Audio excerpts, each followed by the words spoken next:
So Bill, we're here talking today about when to take the plunge into starting your own private practice. Now, wait a minute. You're saying that you need more than training and therapy to be able to start a business? You need more than knowing that you're good at it? Can't you just hang out a shingle and the world will beat a path to your front door? No.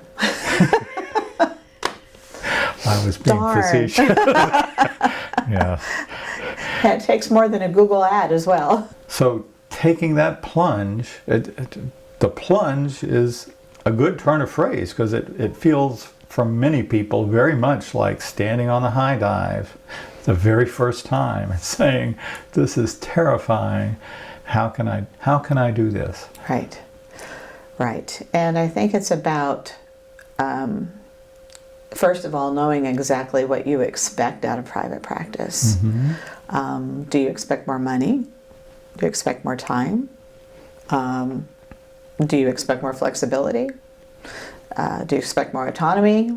I mean, what are your expectations that the reason that you would be going to do that? Because you take on some of the tasks that others have been taking on for you before.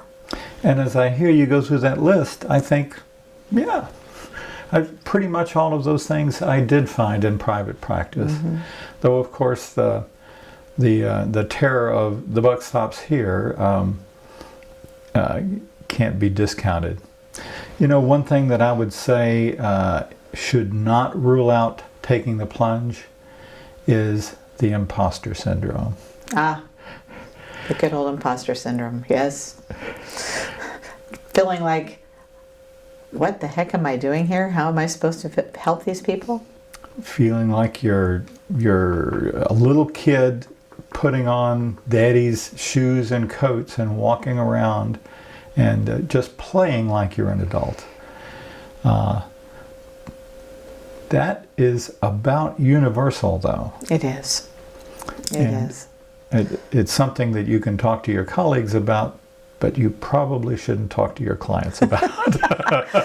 No. Always portray confidence and competence. Always portray confidence and competence, even when you don't feel it.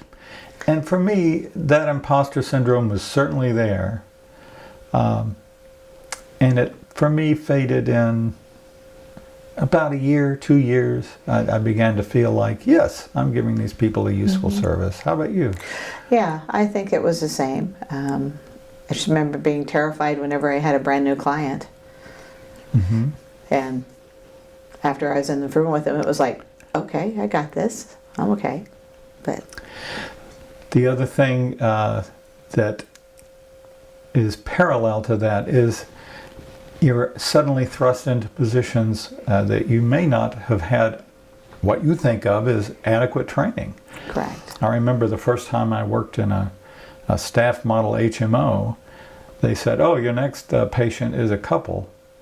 I had never done couples therapy in my life, and yet I had, roughly 15 seconds to work up the confidence to work with this couple that was just there. And no one had asked me if I saw couples. They just gave me a couple. Well, sounds like you're really good at that collaborative and one down situation then. What I am good at is thinking on my feet, I guess. And I would encourage that as a trait for therapists is flexibility and being able to just do it. Yeah. So if someone's looking at starting a private practice, when's the best time? Well, I think you need two things just absolutely as essential. One is some cash, or a cash alternative, a plan. And number two, even more important, is a steady stream of referrals.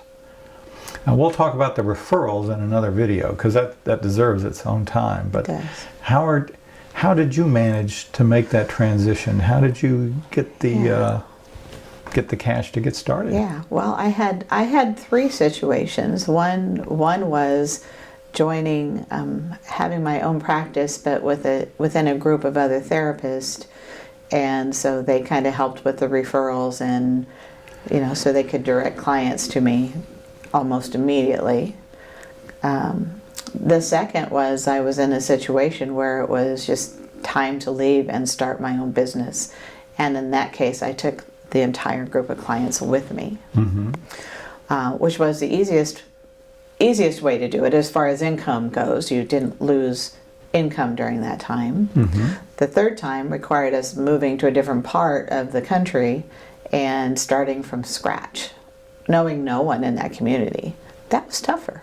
I can imagine that would be tougher. And I imagine you did burn through some cash as you were... It took about a year. It took about a year to get a full client slate, but being on the insurance panel certainly helped. Yeah, that helps a lot. Yeah. Talk about that more when we get to the referrals, but yes, that's a great tip right now. My experience was very atypical, so I don't want to lean on it too much. Again, I had this group practice that suddenly folded. They went bankrupt. And so they said, well, you've already got an office, you've already got some clients, just keep going, but we're out of here. Now, that was lucky. It was. What we found in our interviews with therapists and how they got started, really two patterns emerged. One of them was working in a group practice, building up some clientele, starting to get referrals where they asked for you, not to see a therapist, but to see me. Correct. And then moving off into private practice at that point, just breaking away from the group. The other pattern is the side hustle pattern, where you're working for an agency, but you find some time in the evening and you can borrow another professional's office, something very common. It is common. And then just slowly building up that evening practice until you're confident that it can be your main source of income and you can stop your day job. It's a tough leap, as we mentioned earlier. Now, with regard to that first one, it's pretty much universal, isn't it, that if you're in a group practice and you say, I'd like to leave today and take all my patients and records with me, they say, oh. No, oftentimes they're very upset and angry because you're taking an income source away from them, right? So when I ran a group practice, we had some contracts that we signed, right? And those contracts had some specific regulation about if you were leaving the practice, what happened with the clients and what happened with the records. So always make sure if you're leaving to know what the deal is. I was very lucky with my group. Whatever clients wanted to follow me were welcome to do that. And the records, and they were happy to make the records my own. But when I talk to some of our customers on the phone, that's one thing we talk about, and they usually find it's not the case. They don't get to have the records. And they just kind of sneak the patients off, right? And of course, sometimes it's very harsh. Sometimes the contract you signed, and you may not even have read it when you were just starting work there, you were so happy to get a job, you didn't read it carefully. But sometimes there's non-compete clauses that say things like, you may not open an office within 50 miles of this office for 2 years, and that you've agreed to that. It certainly behooves you to know all of these things before you take that leap. How about the records? What happens if you have been seeing some clients and you really like the old notes that you yourself wrote? Well, certainly since you wrote them, you can just take them, can't you? In most group practices, the answer is no. It's because the group practice is the owner of the records. You were the scribe of those records, but they actually own the records and own the rights to release those records. Now, it's possible that they could turn that over to you and you do a request of a release of records for all of those patients. It's not an easy thing to do, honestly, and most of, probably only need to do it with your active clients who might be following you. Right. But it is possible. I've always said that with group practices, there are some who are going to feel upset and it's not going to be a good experience of leaving. There are others who wish you well and want you to be successful because they know what they're doing is helping to grow successful people. And maybe they go into it for that specifically.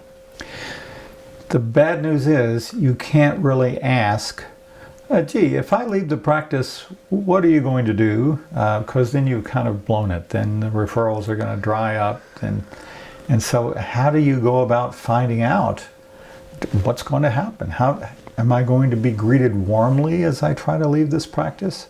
Or are they going to act like I'm Benedict Arnold? Well, I think that comes to that contract situation in the beginning. Read it, and those are great questions to ask then in the beginning. But you probably haven't done that, right? So then it's about probably not turning your hand and letting them know what's happening until you have all of your plans lined up. If you happen to know somebody that used to work for that practice and left, that's a great one. That would be a great asset, but that's not always going to be the case, I guess. All right. So those are some of the, that's a negative. That's a tough part of doing that. So Bill, what about the person who's just finished with their supervised practice and they're like, okay, I'm going to hang my shingle up? What would you say about that situation? Some people actually do that. I was surprised in my interviews with successful therapists that some of them just did that, just got licensed and the next day they had an office. Frankly, I don't know how he managed, but he did it and he's quite successful today. I suspect it's, if you know about yourself that you have that marketing personality, then that might work for you. But not my recommendation. Not mine either, but sometimes it's a necessity. So we've talked about when it's time to take that leap. And again, at the risk of repetition, you've got to get the steady flow of referrals. You've got to have some kind of business plan. Let's talk about that business plan for a little bit. Okay. Now, of course, there is such a thing in business as a business plan. That there is. And sometimes, like if you're looking to get a loan from a bank, you need a very formal business plan.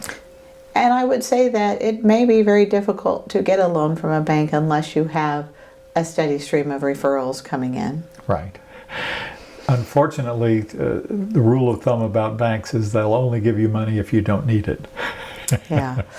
But if you have a steady stream of referrals, it's very possible that if you can maybe borrow some money from a friend or a family member, at least to maybe cover the first, last, and getting your place furnished, then hopefully your steady stream can kind of kick in if you're working hard and help you get covered. Sounds good. And you've provided a nice segue for the next video in this series, which is kind of the nuts and bolts of selecting an office, getting a great lease agreement and how to go about doing that, and how to decorate an office, the sorts of things you're trying to show off in your new office. So tune into that next one. All right.